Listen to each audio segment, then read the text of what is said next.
Amerika Serikat memang selalu punya banyak cara untuk mencegah negara-negara lain melakukan sesuatu yang merugikan negeri Paman Sam itu ya, termasuk yang berkaitan dengan mata uang dolar AS. Jadi negara adidaya ini bahkan tidak segan-segan menyebut suatu negara sebagai manipulator mata uang alias negara yang dengan sengaja melakukan intervensi untuk melemahkan nilai tukar mata uangnya terhadap dolar AS. Ngapain sih negara-negara itu melemahkan mata uangnya? Jadi kan ketika nilai tukar mata uang melemah terhadap dolar AS, maka harga produk yang diekspor suatu negara itu ke Amerika Serikat bakal lebih murah. Jadi harapannya lebih banyak lagi yang membeli dan nilai ekspornya terdongkrak gitu. Nah, di lain sisi ini tentu akan merugikan Amerika Serikat ya. Tapi pertanyaannya kriteria apa aja nih yang digunakan Amerika Serikat untuk menentukan negara mana sih yang disebut manipulator mata uang dan negara mana saja yang selama ini sudah diduga Amerika Serikat menyenggol dolar AS dan siap perang mata uang. Kita akan bahas bersama. Tindakan manipulasi mata uang ini memang sudah lama diatur oleh Amerika Serikat di dalam Omnibus Law Perdagangan Luar Negeri dan Daya Saing tahun 1988 serta Undang-Undang Fasilitas dan Penegakan Perdagangan tahun 2015 gitu ya. Nah, di aturan tersebut AS tuh menilai sejumlah negara mitra dagangnya yang punya nilai perdagangan dengan AS itu setidaknya ada 40 miliar dolar Amerika Serikat gitu ya. Dan negara-negara tersebut kemudian dinilai oleh Amerika Serikat. Jadi ada beberapa negara yang diduga AS sudah melakukan manipulasi mata uang kalau memenuhi setidaknya 2 dari 3 kriteria yang sudah ditetapkan oleh Amerika Serikat ya. Yang pertama itu mempunyai surplus perdagangan yang besar dengan Amerika Serikat, yaitu minimalnya adalah 20 miliar dolar Amerika Serikat. Jadi surplus neraca dagangnya besar gitu ya. Kemudian yang kedua ini per tahun ya. Kemudian yang kedua surplus neraca transaksi berjalannya juga terlihat signifikan dalam setahun, minimal 2% dari PDB suatu negara gitu. Kemudian yang ketiga pastinya terbukti juga nih melakukan intervensi sepihak secara terus-menerus dalam setahun dengan cara membeli dolar Amerika Serikat yang nilainya kalau di total itu minimal 2% dari PDB juga gitu ya. Jadi dengan sengaja membeli supaya pasokan dolarnya kan berkurang sehingga nilai tukar dolarnya menguat gitu, atau nilai tukar mata uang suatu negara itu melemah terhadap dolar Amerika Serikat. Nah, kalau seluruh kriteria ini dipenuhi, jadi bukan cuma 2, maka barulah AS menetapkan negara tersebut sebagai manipulator mata uang. Nah, kalau udah ditetapkan sebagai manipulator, apa sanksinya? Sebetulnya tidak secara tertulis gitu ya, tapi AS bisa memberikan berbagai sanksi sesuai dengan hasil penilaian gitu ya. Salah satunya adalah terkait dengan pengenaan tarif bea masuk untuk barang-barang yang diekspor ke Amerika Serikat. Jadi kan tadi karena melemahkan mata uang negara itu, kemudian ekspornya naik, jadi dikasihlah sanksi untuk bisa memberikan tarif masuk gitu ya untuk barang-barang yang diekspor ke Amerika Serikat tadi. Nah, status manipulator mata uang ini akan direview AS secara berkala dan bisa dicabut juga kalau sudah tidak memenuhi kriteria-kriteria tadi. Siapa aja sih kira-kira negara yang saat ini diduga memanipulasi mata uang oleh Amerika Serikat ya? Ini dia.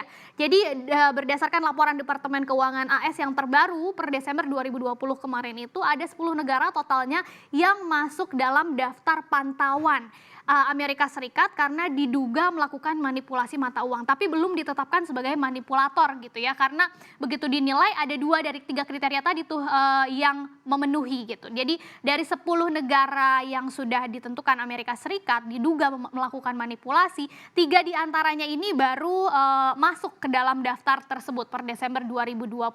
Ada Taiwan, Thailand, dan India. Kita lihat satu-satu ya, kenapa sih 3 negara ini masuk ke dalam daftar pantauan? Karena kan tadi sudah memenuhi 2 kriteria. Misalnya Taiwan. Jadi Taiwan itu tercatat surplus perdagangannya dalam 4 kuartal berturut-turut sampai periode Juni 2020. Jadi semuanya ini dinilai dari 4 kuartal atau dalam 12 bulan yang berakhir di Juni 2020 gitu ya. Surplus perdagangan Taiwan dengan Amerika Serikat itu mencapai 25 miliar dolar AS. Jadi sudah melebihi kriteria tadi. Kemudian surplus neraca berjalannya bahkan sampai 11% dari PDB. Meskipun dari kriteria intervensi mata uangnya di bawah ambang batas tadi ya, masih di 1,7% dari PDB. Tapi sudah 2 kriteria yang memenuhi maka masuk ke daftar pantauan Amerika Serikat yang disebut sebagai diduga memanipulasi mata uang gitu ya. Nah kalau dari Taiwan ini sebetulnya sepanjang tahun lalu nilai tukar Taiwan dolar itu juga sudah naik sekitar 5,6% gitu ya terhadap dolar Amerika Serikat. Bahkan dolar Taiwan ini menjadi salah satu mata uang yang juara di kawasan Asia karena sudah memenuhi atau sudah menguat sangat signifikan gitu ya. Nah tapi kondisi ini tentu juga jadi dilema dong buat Taiwan karena kalau tadi nilai tukarnya menguat otomatis kan barang-barang yang diekspor ke Amerika Serikat itu harganya jadi lebih mahal gitu ya sehingga jadi nggak kompetitif lagi dan bisa merugikan eksportir yang ada di Taiwan. Tapi Amerika Serikat walaupun sudah menguat nih nilai tukar Taiwan terhadap dolar tetap meminta Taiwan supaya bisa terus mempertahankan penguatan nilai tukar Taiwan dolar itu agar tadi surplus neraca dagang dengan Amerika Serikatnya tuh bisa berkurang gitu ya. Padahal Gubernur Bank Sentral Taiwan sendiri yaitu Yang Qinlong mengatakan surplus dagang yang besar ini itu bukan semata-mata karena pelemahan dari nilai tukar dolar Taiwan gitu ya karena kan tadi terbukti menguat tapi justru karena dampak dari perang dagang antara Amerika Serikat dengan China yang akhirnya membuat permintaan Amerika Serikat terhadap produk-produk teknologi di Taiwan itu meningkat sehingga ya jadilah surplus dagang dengan Amerika Serikatnya besar gitu ya. Nah selain Taiwan tadi ada Thailand dan India ini juga dua negara yang memenuhi 2 dari 3 kriteria tadi. Misalnya Thailand surplus dagangnya dengan Amerika Serikat itu 22 miliar dolar Amerika Serikat kemudian surplus neraca berjalannya 6,3% terhadap PDB ya meskipun intervensi mata uangnya masih 1,8% dari PDB tapi sudah 2 kriteria yang tadi memenuhi masuklah ke dalam daftar pantauan. Kemudian India berbeda nih dengan Taiwan dan Thailand karena justru yang memenuhi kriterianya adalah masih terkait surplus dagang yaitu 22 miliar dolar Amerika Serikat dan yang kedua kriteria yang memenuhi adalah intervensi mata uangnya. Jadi Bank Sentral India itu banyak membeli mata uang dolar Amerika Serikat yang kalau dinilai totalnya adalah 2,4% dari PDB gitu sehingga sudah melebihi kriteria yang tadi sudah ditetapkan. Walaupun surplus neraca berjalannya hanya sekitar 0,4% dari PDB paling kecil di antara 3 negara yang lainnya gitu ya. Nah sisanya itu adalah nama-nama lama. Jadi negara-negara yang memang sudah masuk dalam daftar pantauan Amerika Serikat sejak sebelum Desember 2020 gitu ya. Ada misalnya China yang pastinya musuh bebuyutannya Amerika Serikat. Kemudian Jepang, kemudian Korea Selatan, kemudian Jerman dan negara tetangga kita Malaysia dan Singapura itu juga ikut masuk ke dalam daftar pantauan Amerika Serikat yang diduga melakukan manipulasi mata uang gitu ya. Taiwan ini kalau khusus Taiwan juga sebetulnya sudah pernah masuk ke daftar pantauan ini yaitu di tahun 2016 gitu ya dari April sampai dengan April 2017 tapi kemudian dicabut lagi dan sekarang masuk lagi akhirnya ke daftar pantauan AS ini. Nah Gubernur Bank Sentral Taiwan tadi juga sudah menduga nih kemungkinan memang AS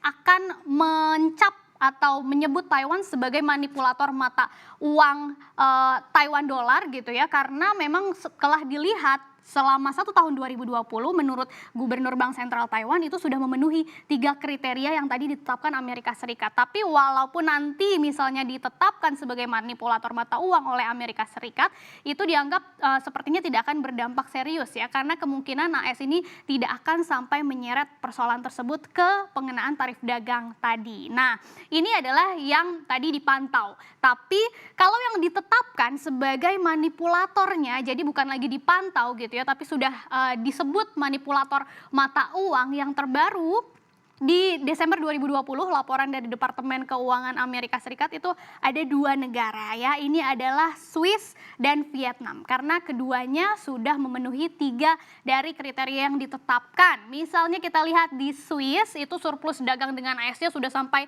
49 miliar dolar Amerika Serikat. Kemudian surplus neraca berjalan neraca berjalannya juga sudah 8,8% dari PDB, bahkan intervensi mata uangnya atau pembelian mata uang dolar AS oleh Bank Sentral Swiss itu sudah 14,2% terhadap PDB. Dan kalau dilihat nilai tukar mata uang Swiss yaitu franc kepada dolar Amerika Serikat itu juga sudah melemah sekitar 3% ya sepanjang tahun 2020 kemarin. Begitu juga dengan Vietnam nih.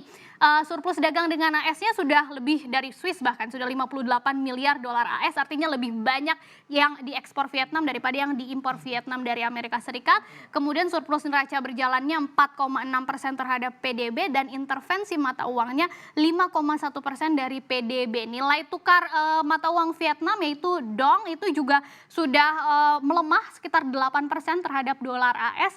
Jadi ya memang semuanya sudah memenuhi kriteria untuk disebut sebagai manipulator mata uang versi Amerika Serikat. Sebelum Swiss dan Vietnam, sudah ada beberapa nama lain nih yang ditetapkan oleh Amerika Serikat sebagai manipulator mata uang gitu ya. Misalnya Korea Selatan, jadi waktu tahun 1988 tadi aturannya berlaku, ada 2 negara yang kemudian disebut sebagai manipulator mata uang, yaitu Korea Selatan dan Taiwan. Sebetulnya Taiwan sudah sempat disebut sebagai manipulator mata uang ya, kemudian dicabut lagi dan masuk lagi ke manipulator mata uang pada tahun 1992. Jadi sudah bukan pertama kali Taiwan merasakan status manipulator mata uang itu, dan sekarang sudah dituduh lagi gitu ya melakukan manipulasi mata uang. Kemudian yang juga sering disinggung-singgung oleh Presiden AS zaman dulu sebelumnya begitu ya, maksudnya Donald Trump sebagai manipulator mata uang adalah China. Nah, China ini sudah sempat ditetapkan pada tahun 1992, kemudian dicabut lagi sampai akhirnya memanas lagi kan perang dagang AS China, dan ditetapkan lagi sebagai manipulator pada tahun 2019. Tapi yang menarik di 2020 kemudian dicabut lagi statusnya sebagai manipulator mata uang karena itu dicabut beberapa hari